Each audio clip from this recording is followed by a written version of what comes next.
Hello friends, welcome to our channel. इस video में हम लोग डिस्कस करेंगे ऊष्मा और ताप चैप्टर के हीट एंड टेम्परेचर के 200 प्लस एमसीक्यू क्वेश्चंस। जी हाँ, 200 प्लस एमसीक्यू क्वेश्चंस। और इसका है पार्ट 1। इसको हम लोग 4 पार्ट में कवर करेंगे ताकि वीडियो नहीं तो लंबा हो जाएगा। चलिए, तो आज हम लोग पार्ट 1 डिस्कस करेंगे। पीडीएफ नीचे डिस्क्रिप्शन के नीचे दे दिया गया है, आप वहाँ से जाइए और डाउनलोड कर लीजिए। पहला क्वेश्चन देखते हैं हम लोग। सबसे पहले यहाँ बता देते हैं कि मैक्सिमम क्वेश्चंस इस चैप्टर में याद करने वाले हैं जो डायरेक्ट एग्जाम में पूछे जाते हैं, और जो भी यहाँ पे कंसेप्चुअल टाइप के होंगे उसको हम लोग डिटेल से विस्तार से डिस्कस करेंगे। पहला क्वेश्चन है, संघनन क्या है? इसका सही उत्तर है ऑप्शन बी, वाष्प का द्रव में परिवर्तन। वाष्प का द्रव में परिवर्तन को संघनन कहा जाता है। ये सब डायरेक्ट क्वेश्चन है और ये सब एग्जाम पॉइंट ऑफ व्यू से बहुत इंपॉर्टेंट क्वेश्चन है। नेक्स्ट क्वेश्चन है, पानी का वाष्पोत्सर्जन क्या है? तो इसका सही उत्तर है ऑप्शन बी, ऊष्माशोषी परिवर्तन। पानी का वाष्पोत्सर्जन है ऊष्माशोषी परिवर्तन। ये जितने भी क्वेश्चन हम लोग डिस्कस करेंगे 200 प्लस एमसीक्यू क्वेश्चंस, ये complete based on NCERT and previous year question पर ये आधारित है। किसी भी आप गवर्नमेंट जॉब की तैयारी करते हैं, railway, SSC, BPSC, one day exam के, तो ये सभी क्वेश्चंस प्रीवियस ईयर बेस्ड आधारित है। ये सब डायरेक्ट एग्जाम में पूछे गए क्वेश्चन है और एनसीईआरटी बेस्ड पे है। नेक्स्ट है तीसरा नंबर क्वेश्चन, उष्णता जिसको कहते हैं हम लोग हीट से संबंधित भौतिक विज्ञान की शाखा को क्या कहते हैं? इसका सही उत्तर है ऑप्शन सी, थर्मोडायनामिक्स। क्या कहते हैं? थर्मोडायनामिक्स। उष्णता से संबंधित भौतिक विज्ञान की शाखा को हम लोग कहते हैं थर्मोडायनामिक्स। नेक्स्ट क्वेश्चन, ऊष्मागतिकी का कौन सा नियम एंट्रोपी को परिभाषित करता है? इसका सही उत्तर है ऑप्शन नंबर सी, द्वितीय। ऊष्मागति का द्वितीय नियम एंट्रोपी को परिभाषित करता है। इसका मतलब सेकेंड लॉ ऑफ थर्मोडायनामिक्स। अगला क्वेश्चन है, उस तापमान का मान कितना होगा जो मानव शरीर में सामान्य माना जाता है? इसका सही उत्तर है option number C, 98.6 degree Fahrenheit. तो उस मानव शरीर में सामान्य माना जाता है 98.6 डिग्री फ़ारेनहाइट। दोस्तों, इसका पीडीएफ के लिए हमारा ये व्हाट्सअप ग्रुप है 8622904250, या फिर आप हमें व्हाट्सअप करें, और हमारा टेलीग्राम चैनल है MG मनीष गुरु, आप इसको ज्वाइन करें, और हमारा फेसबुक पेज है MG मनीष गुरु करके, आप इसको भी लाइक करें। किसी भी पीडीएफ या किसी भी अपडेट के लिए ये तीनों को आप ज्वाइन कर लीजिए। नेक्स्ट क्वेश्चन देखते हैं, निम्न में से कौन तापमान का मात्रक नहीं है? तो सबसे पहले इसमें देख लेते हैं कौन कौन सा तापमान का मात्रक है। देखते हैं, फ़ारेनहाइट ये है तापमान का मात्रक, सेल्सियस भी है और केल्विन, तीनों तापमान का मात्रक है। यहाँ पे क्या बताना है कि नहीं है, तो इसका ऑप्शन नंबर बी इसका सही उत्तर हो जाएगा, पास्कल। पास्कल है ये तापमान का मात्रक नहीं है। अगला क्वेश्चन देखते हैं। अच्छा, पास्कल जो है ये किसका है? तो पास्कल जो है ये प्रेशर, दाब का मात्रक है पास्कल। नेक्स्ट क्वेश्चन है, तापमान अचर रहते हुए किसी शुष्क गैस का दिए गए द्रव्यमान का आयतन उसके दाब के युक्तानुपाती होता है, इसे क्या कहते हैं? तो इसको क्या कहते हैं? तो इसका सही उत्तर है, देखिए इसको एक बार और क्वेश्चन को इसको रिपीट कीजिए, कि तापमान अचर रहते हुए शुष्क गैस का दिए गए द्रव्यमान का आयतन उसके दाब के व्यक्तानुपाती होता है, इसे क्या कहते हैं? तो इसका सही उत्तर है ऑप्शन नंबर बी, बॉयल्स का नियम। ये है बॉयल्स लॉ, बॉयल्स का नियम। अगला क्वेश्चन देखते हैं। ये जितने भी क्वेश्चन है ये सब डायरेक्ट है, इसको आप डायरेक्टली देखिए और याद कर लीजिए। थर्मिस्टर निम्नलिखित में से क्या होता है? थर्मिस्टर, तो इसका सही उत्तर है option C, thermal resistance. Thermistor जो है थर्मल रेजिस्टेंस होता है। अगला क्वेश्चन, उस तंत्र का तरल पदार्थों को एक स्थान से दूसरे स्थान पर संचरण करती है तो इसका सही उत्तर होगा ऑप्शन ए। संवहनी संबंधी तंत्र तरल पदार्थों को एक स्थान से दूसरे स्थान पर संचरण करती है। अगला क्वेश्चन देखते हैं। द्रव और गैसों में ताप अंतराल का मुख्य कारण क्या है? द्रव, लिक्विड और गैसों माने गैसियस। तो इसका सही उत्तर है ऑप्शन बी, संवहन। द्रव और गैसों में ताप अंतराल का मुख्य कारण है संवरण, और इसी को इंग्लिश में कहते हैं कन्वेक्शन। कभी कभी हिंदी में भी संवहन के जगह पे कन्वेक्शन लिखा रहता है।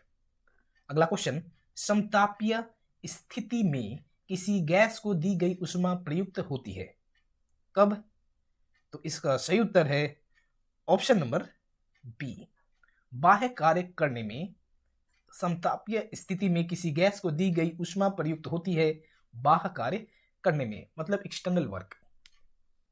अगला क्वेश्चन, एक आदर्श गैस की आंतरिक ऊर्जा निर्भर करती है केवल कब? तो इसका सही उत्तर है ऑप्शन नंबर सी, ताप पर। एक आदर्श गैस की आंतरिक ऊर्जा निर्भर करती है केवल ताप पर, केवल टेम्परेचर, ताप पर। नेक्स्ट है, यदि गैस द्वारा कार्य किया जाता है तब ताप क्या होता है? इसका सही उत्तर है ऑप्शन नंबर ए, कम होता है। यदि गैस द्वारा कार्य किया जाता है तब ताप कम होता है, टेम्परेचर कम होता है। नेक्स्ट क्वेश्चन देखते हैं। वह साधन जिसके द्वारा ऊष्मा को यांत्रिक कार्य में परिवर्तित किया जाता है, इसका सही उत्तर ऑप्शन ए, ऊष्मा इंजन, मतलब कि हीट इंजन। वह साधन जिसके द्वारा ऊष्मा को यांत्रिक कार्य में परिवर्तित किया जाता है उसे हीट इंजन, ऊष्मा इंजन। नेक्स्ट क्वेश्चन, ये सभी एग्जाम में डायरेक्ट पूछे गए क्वेश्चन है, तो इसको ज्यादा सोचना नहीं है, डायरेक्ट याद कर जाना है। निम्नलिखित में से कौन सा विद्युत आवेश सुचालक है? सुचालक यहां पे बताना है। तो इसमें देखिए, कांच है, कागज, तांबा और पानी। तो सबसे पहले इसमें क्या बताना है? सुचालक है। तो इसका सही उत्तर है ऑप्शन सी, तांबा जो है वो विद्युत आवेश सुचालक है, और कांच, कागज और पानी ये सब कुचालक है। तो इसका ऑप्शन सी, तांबा सही उत्तर है, विद्युत आवेश सुचालक। अगला क्वेश्चन, एक आदर्श गैस में समतापीय प्रसार हो रहा है, इसका अर्थ क्या है? इसका सही उत्तर ऑप्शन डी, इसका ताप स्थिर होता है। एक आदर्श गैस में समतापीय प्रसार हो रहा है, इसका मतलब है कि इसका टेम्परेचर जो है वो स्थिर होता है। नेक्स्ट, समतापीय प्रक्रिया में गैस की विशिष्ट ऊष्मा होती है, क्या होती है? विशिष्ट ऊष्मा क्या होती है? इसका सही उत्तर ऑप्शन बी, अनंत होती है। समतापीय प्रक्रिया में गैस की विशिष्ट ऊष्मा जो है वो अनंत होती है। वायुमंडल में जब वायु ऊपर जाती है तो यह ठंडी हो जाती है, क्योंकि क्या कारण है? इसका सही उत्तर ऑप्शन ए, वायुमंडलीय दाब कम होने के कारण प्रसार होता है। जब वायुमंडल में जब वायु ऊपर जाती है तो यह ठंडी हो जाती है, क्योंकि वायुमंडलीय दाब कम होने के कारण प्रसार कम होता है। अगला क्वेश्चन, धातु ऊष्मा की सुचालक होती है, क्यों होती है? इसका सही उत्तर ऑप्शन ए, इसमें मुक्त इलेक्ट्रॉन अधिक संख्या में होते हैं। सॉरी, धातु ऊष्मा की सुचालक होती है क्योंकि इसमें मुक्त इलेक्ट्रॉन अधिक संख्या में होते हैं। जो इसमें इलेक्ट्रॉन की संख्या होती है वो मैक्सिमम अधिक होती है। अगला क्वेश्चन, संवहन होता है, क्या होता है संवहन?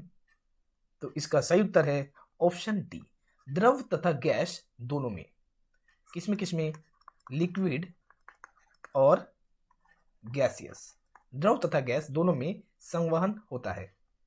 यदि एक द्रव को भारहीनता की स्थिति में गर्म करे तब ऊष्मा का संचरण क्या होता है? इसका सही उत्तर है ऑप्शन डी, इनमें से कोई नहीं। इस क्वेश्चन को दोबारा पढ़िए, दोबारा इसको रिपीट करते हैं। यदि एक द्रव को भारहीनता की स्थिति में गर्म करे तब ऊष्मा का संचरण क्या होता है? तो कुछ भी नहीं होता है। संचालन, संवहन और विकिरण, इसमें से कुछ भी नहीं होता है। ऑप्शन डी इसका सही उत्तर है, इनमें से कोई नहीं। अगला है, एक थर्मल फ्लास्क को भली प्रकार पॉलिश किया जाता है, किसके लिए? थर्मल फ्लास्क को। तो इसका सही उत्तर ऑप्शन डी, सभी बाह्य विकिरण परावर्तित करने के लिए एक थर्मल फ्लक्स को भली प्रकार पॉलिश किया जाता है, ताकि सभी बाह्य विकिरण परिवर्तित करने के लिए। अगला क्वेश्चन, जब ऊष्मा का एक स्थान से दूसरे स्थान तक विकिरण होता है तो माध्यम का तापमान क्या होगा? इसको बताना है। इसका सही उत्तर है ऑप्शन नंबर सी, अपरिवर्तित रहता है, कोई चेंज नहीं। जब ऊष्मा का एक स्थान से दूसरे स्थान तक विकिरण होता है तो माध्यम का तापमान अपरिवर्तित रहता है, कोई चेंज नहीं। अगला है 25 नंबर, एक तार को धीरे धीरे गर्म करते हैं, जैसे जैसे ताप में वृद्धि होती है यह पहले दिखेगा, क्या दिखेगा? तो इसका सही उत्तर ऑप्शन ए, ये जनरली हम लोग प्रैक्टिकली भी देखे हैं। यह क्या दिखेगा? लाल। एक तार को धीरे धीरे गर्म करते हैं, जैसे जैसे ताप में वृद्धि होती है यह पहले लाल दिखेगा। और ये बीपीएससी में ये क्वेश्चन डायरेक्ट पूछा गया है बीपीएससी में। एक गर्म पिंड द्वारा ऊष्मा का तीव्रतम विकिरण होगा यदि उसकी सतह क्या हो? इसका सही उत्तर है ऑप्शन डी, श्यामा एवं विषम हो। श्यामा एवं विषम अवस्था में एक गर्म पिंड द्वारा ऊष्मा का तीव्रतम विकिरण होगा यदि उसकी सतह क्या हो? तो श्यामा एवं विषम हो। अगला क्वेश्चन, अत्यधिक ऊंचे तापों को माप की जाती है, किसमें मापा जाता है? तो इसका सही उत्तर है ऑप्शन सी, पूर्ण विकिरण उत्तापमापी से। अत्यधिक ऊंचे तापों की माप की जाती है पूर्ण विकिरण उत्तापमापी से। और ये जो क्वेश्चन है ये हर एग्जाम में पूछे जाते हैं, रेलवे, एसएससी, मैक्सिमम एग्जाम में ये क्वेश्चंस रिपीट करते हैं। रेलवे, एसएससी में तो हर बार ही आते हैं इस टाइप के क्वेश्चन। आर्द्रतापीय यंत्र की सहायता से निम्नलिखित में से किसका मापन किया जाता है? इसका सही उत्तर ऑप्शन सी, अपेक्षित आर्द्रता का। आर्द्रतापमापी यंत्र की सहायता से अपेक्षित आर्द्रता मापन किया जाता है। अगला है, पूर्ण विकिरण उत्तापमापी किस सिद्धांत पर आधारित है? इसका सही उत्तर है ऑप्शन सी, स्टीफन के नियम पर। पूर्ण विकिरण उत्तापमापी स्टीफन सिद्धांत पर आधारित है, स्टीफन के नियम पर। 30वां नंबर क्वेश्चन है, निम्नलिखित में से कौन सा विकल्प ऊष्मा का कुचालक मतलब कि बैड कंडक्टर है? कुचालक बताना है यहां पे। तो इसका सही उत्तर है ऑप्शन ए, लकड़ी। ये जनरली हम लोग सभी को जानते हैं, जो लकड़ी है ये बैड कंडक्टर ऑफ हीट है, कुचालक। यहां पे कुचालक बताना है। हीरा, पानी और माइका ये सुचालक है।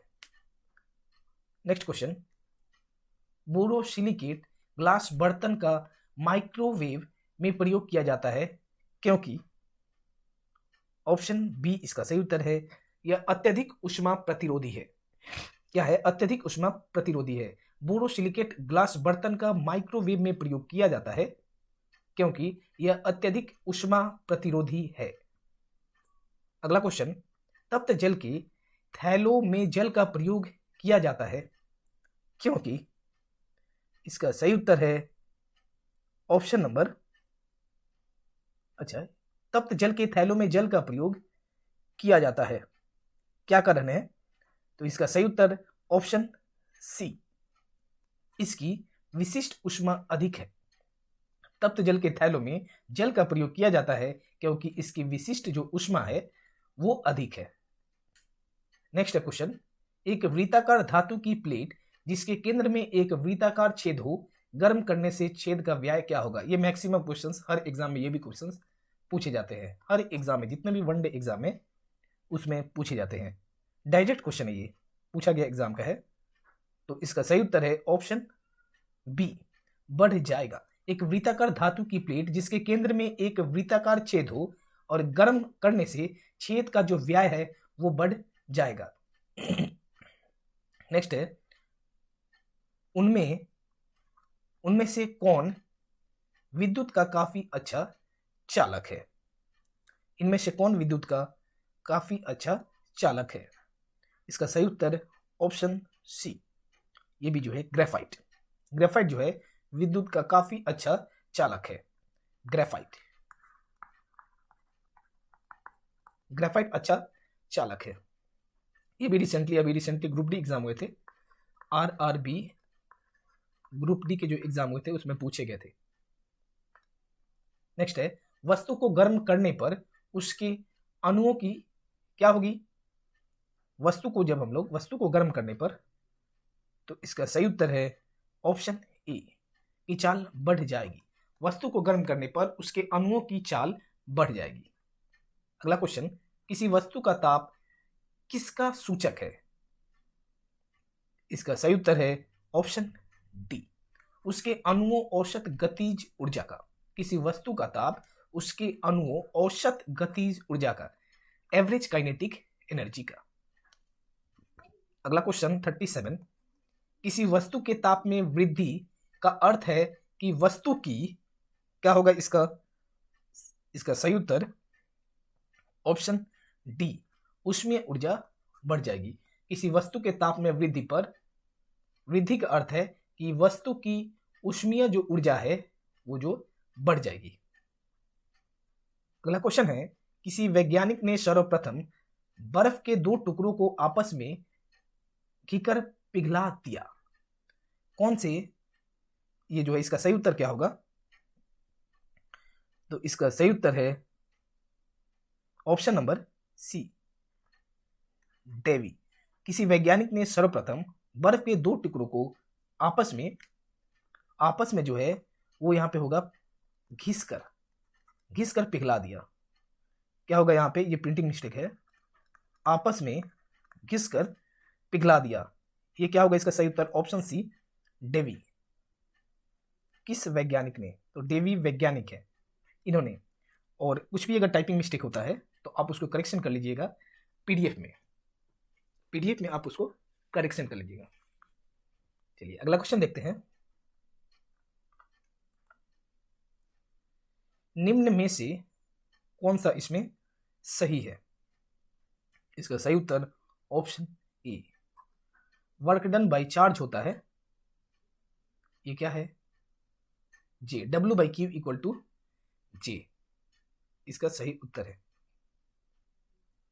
पहला वाला जो इसका इक्वेशन है W by Q equal to J. अगला क्वेश्चन देखते हैं, फ़ारेनहाइट स्केल पर किसी वस्तु का ताप, यहां पे कंफ्यूज नहीं खाइएगा, देखिए ऑप्शन नंबर जो सी है ये Q by W equal to J है, लेकिन W by Q equal to J इसका सही उत्तर है ऑप्शन नंबर ए। 40 नंबर क्वेश्चन, फ़ारेनहाइट स्केल पर किसी वस्तु का ताप 212 डिग्री फ़ारेनहाइट है, तो सेल्सियस पैमाने पर उसका वस्तु का ताप क्या होगा। सेल्सियस पे बताना है। इसको कैसे निकालेंगे, जब इसको हम लोग सॉल्व करेंगे तो इसका सही उत्तर आ जाएगा option number C, 100 degree Celsius. इसको कैसे निकालेंगे, देखिए यहाँ पे किसका किसका रिलेशन पूछा है, फ़ारेनहाइट का और सेल्सियस का बताना है। इसके लिए फॉर्मूला होता है C minus 0 degree by 100 equal to F minus 32 by 180। तो यहाँ पे कितना आ जाएगा, C by 100 equal to F कितना है 212 माइनस 32 बाई 180। यहाँ से हमको C का निकालना है वैल्यू, 212 में से 32 को घटाएंगे तो कितना बचेगा 180 बाई 180, जो कि कट जाएगा और क्रॉस मल्टीप्लीकेशन यहाँ मैं इसको लिख देता हूँ। तो आ गया यहाँ पे C by 100 equal to 1 by 1, तो C इक्वल टू आ जाएगा 100 डिग्री सेल्सियस। कौन सा है, तो इसका ऑप्शन नंबर सी इसका सही उत्तर है, 100 डिग्री सेल्सियस। ये फॉर्मूला को हम लोग यूज करेंगे, C minus 0 degree by 100 equal to F minus 32 by 180। बस यहाँ पे F पे 212 डिग्री ये जो दिया हुआ है इसको बस पुट कर देना है और यहाँ से C का हमको निकाल देना है। यहाँ पे तो 0 डिग्री दिया ही हुआ है, बस हमको C का वैल्यू निकाल देना है जो कि आएगा 100 डिग्री सेल्सियस। नेक्स्ट है, सेल्सियस पैमाने पर 0 डिग्री फ़ारेनहाइट स्केल के कितने डिग्री के बराबर है। सेल्सियस पैमाने पे बताना है 0 डिग्री फ़ारेनहाइट पे, तो इसका सही उत्तर क्या आएगा, ऑप्शन बी 32 डिग्री।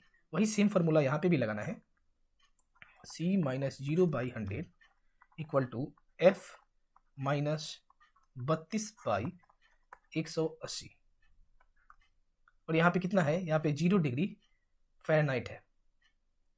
इसको जब हम लोग सॉल्व करेंगे तो आ जाएगा 32 डिग्री। अगला है,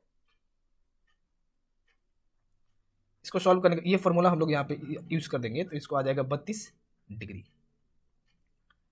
नेक्स्ट क्वेश्चन हम लोग देखते हैं, लोहा, तांबा, एल्यूमिनियम तथा पीतल में किसका रेखीय प्रसार गुणांक उच्च होता है, किसका मैक्सिमम होता है। इसका सही उत्तर ऑप्शन बी एल्यूमिनियम का। एल्यूमिनियम का जो है वो रेखीय प्रसार गुणांक उच्च होता है, मैक्सिमम। अगला क्वेश्चन, ताप में वृद्धि से प्रत्यास्थ मापे को मान क्या होता है। ताप में जब वृद्धि से, तो इसका सही उत्तर है ऑप्शन नंबर ए घटते हैं। जब ताप में वृद्धि से प्रत्यास्थ मापों के मान घट जाते हैं, जैसे ताप में वृद्धि होगा तो प्रत्यास्थ घटते हैं। अगला क्वेश्चन, किसी वस्तु पदार्थ में किसी उपस्थिति के कारण वह विद्युत का सुचालक बनता है, किसके कारण। इसका सही उत्तर है ऑप्शन नंबर सी इलेक्ट्रॉन के कारण। किसी वस्तु में किसी उपस्थिति के कारण, किसके कारण, तो इलेक्ट्रॉन के कारण वह विद्युत का सुचालक बनता है। मैक्सिमम इसका आंसर जो है यहां पे इसका सही उत्तर होगा ऑप्शन नंबर सी इलेक्ट्रॉन। चलिए ठीक है, अगला क्वेश्चन देखते हैं। अगर वीडियो में कुछ भी एरर होता है तो आप उसको मैनेज कर लीजिएगा, क्योंकि मैं इसको जो रिकॉर्ड कर रहा हूं मैं इसको कंटिन्यू बिना रुके लगातार इसको मैं रिकॉर्ड कर रहा हूं, तो मे भी हो सके कहीं पे कुछ एरर हो जाए तो आप उसको करेक्शन कर लीजिएगा या फिर मैनेज कर लीजिएगा। ठीक है, मिलते हैं हम लोग, देखते हैं अगला क्वेश्चन। और हाँ, और एक बात, मैं यहाँ पे फैन बंद करके कंटिन्यू यहाँ पे इसको रिकॉर्ड कर रहा हूँ। नेक्स्ट क्वेश्चन है, मानव शरीर का तापमान 98 पॉइंट, ये जो है 98.6 डिग्री फ़ारेनहाइट होता है, तो सेल्सियस स्केल पर यह कितना होगा। सेम फार्मूला लगाना है, C minus 0 by 100 equal to F minus 32 by 180। इसको यहाँ लिख रहा हूँ अब मैं, तो हमको सेल्सियस स्केल पे निकालना है, तो C minus 100 equal to 98.6 by 180। यहाँ से क्या आ जाएगा, तो C minus 100 equal to F का जगह पे, अच्छा ये जो 98.6 है F माइनस 32 भी तो होगा, माइनस 32। इसको जब हम लोग माइनस करेंगे 98.6 से 32 को माइनस करेंगे तो आ जाएगा 66.6 बाई 180। इसको काटने के बाद हमारा C का वैल्यू आ जाएगा 37 degree Celsius. Option number C इसका सही उत्तर है 37 डिग्री सेल्सियस। अगला क्वेश्चन, दिल्ली में जब क्वथनांक 100 डिग्री सेल्सियस है तो मसूरी में जल का तापमान क्या होगा। इसका सही उत्तर ऑप्शन बी 100 डिग्री सेल्सियस से कम हो जाएगा। दिल्ली में जल का क्वथनांक 100 डिग्री सेल्सियस हो तो मसूरी में जल का तापमान 100 डिग्री से कम हो जाएगा। अगला क्वेश्चन, किसी मनुष्य के शरीर का सामान्य तापक्रम क्या होता है। ये हम लोग मैक्सिमम क्वेश्चन इसका आंसर जानते हैं, तो इसका सही उत्तर होगा, ये कौन सा है, तो ये है 47 नंबर क्वेश्चन। इसका सही उत्तर ऑप्शन ए 98 डिग्री फ़ारेनहाइट। मनुष्य के शरीर का सामान्य तापक्रम जो होता है 98 डिग्री फ़ारेनहाइट। नेक्स्ट क्वेश्चन, पानी का घनत्व किस ताप पर अधिकतम होता है। ये जो है क्वेश्चन, ये हर एग्जाम में मैक्सिमम जितने भी एग्जाम है, सिंगल डे एग्जाम है, रेलवे, एसएससी, बीपीएससी, एमपीपीएससी, हर एग्जाम में ये कम से कम अभी से लेके मैक्सिमम 4 से 5 बार हर एग्जाम में पूछे गए हैं। इसको आप मैक्सिमम वेरी वेरी इंपॉर्टेंट इसको लगा सकते हैं हर एग्जाम में। तो इसका सही उत्तर क्या आएगा? Option B, 4 degree Celsius. पानी का घनत्व 4 डिग्री सेल्सियस ताप पर अधिकतम होता है। नेक्स्ट है, जब बर्फ को 0 डिग्री से 10 डिग्री तक गर्म किया जाता है तो जल का आयतन क्या होगा? इसका सही उत्तर ऑप्शन डी, पहले कम होता है और उसके बाद बढ़ता है। पहले कम होता है, उसके बाद बढ़ता है। और यहां पे आयतन के बारे में पूछा है, तो ये जो घनत्व का उल्टा होता है आयतन, घनत्व का उल्टा होता है आयतन। तो आयतन के बारे में पूछा है तो पहले कम होता है और उसके बाद बढ़ता है, और इसी के जगह यहाँ पे घनत्व रहता है आयतन की जगह, तो पहले बढ़ता है उसके बाद फिर घटता है। अगला क्वेश्चन, शीशे की छड़ जब भाप में रखी जाती है इसकी लंबाई बढ़ जाती है परंतु इसकी चौड़ाई क्या होगा?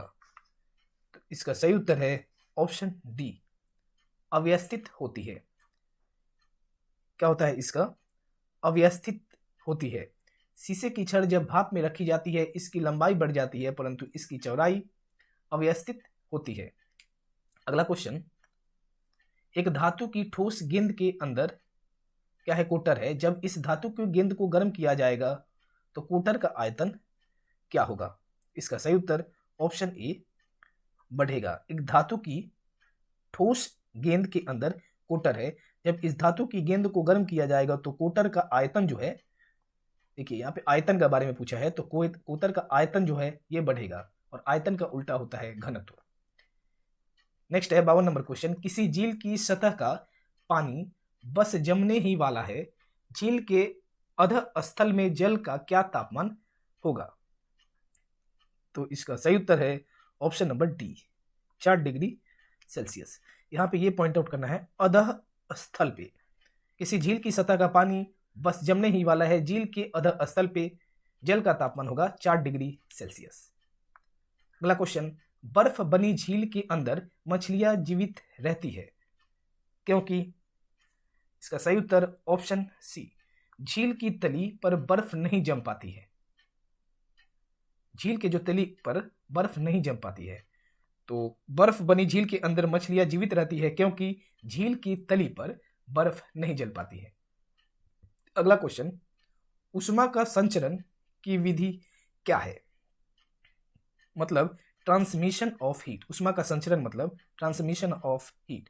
इसका सही उत्तर है ऑप्शन डी, उपर्युक्त सभी। क्या है? तीनों, चालन, संवहन और विकिरण, कंडक्शन, कन्वेक्शन, रेडिएशन, तीनों है। ऊष्मा का संचरण की विधि तीनों है। अगला क्वेश्चन, ऊष्मा के संचरण की किस विधि में पदार्थ के अणु एक स्थान से दूसरे स्थान तक स्वयं नहीं जाते हैं? इसमें क्या होगा? तो इसका सही उत्तर है ऑप्शन नंबर ए, चालन में। ऊष्मा के संचरण की चालन विधि में पदार्थ के अणु एक स्थान से दूसरे स्थान तक स्वयं नहीं जाती है। 56 नंबर क्वेश्चन है और आज का हमारा ये लास्ट क्वेश्चन है। इसके बाद हम लोग नेक्स्ट वीडियो में डिस्कस करेंगे, ताकि वरना वीडियो ये काफी लंबा हो जाएगा। देखते हैं क्वेश्चन, द्रवों तथा गैसों में ऊष्मा का स्थानांतरण निम्नलिखित में से किस विधि द्वारा होता है? तो इसका सही उत्तर है ऑप्शन बी, संवहन के द्वारा। द्रवों तथा गैसों में ऊष्मा का स्थानांतरण संवहन विधि द्वारा होता है। ऑप्शन नंबर बी इसका सही उत्तर है। यहीं तक इसको हम लोग रहने देखते हैं। ये जो चैप्टर है ऊष्मा और ताप, इसका हम लोग 200 प्लस एमसीक्यू क्वेश्चंस को हम लोग इसमें कवर करेंगे। इससे बाहर कुछ भी नहीं आएगा अगर आप इसको देख लेते हैं। और इसको हम लोग, ये जो आज का हमारा ये पार्ट 1 है, इसको हम लोग 4 पार्ट में कवर कर लेंगे। 200 प्लस क्वेश्चन है, इसको 4 पार्ट में, एक पार्ट में इसलिए नहीं कवर कर रहे हैं ताकि वीडियो काफी लंबा हो जाएगा। तो अगर आप किसी भी गवर्नमेंट एग्जाम की तैयारी कर रहे हैं और CET, railway, SSC, UPSC, BPSC, single day exam के लिए या फिर बिहार पुलिस, तो आप हमारे चैनल से जुड़िए।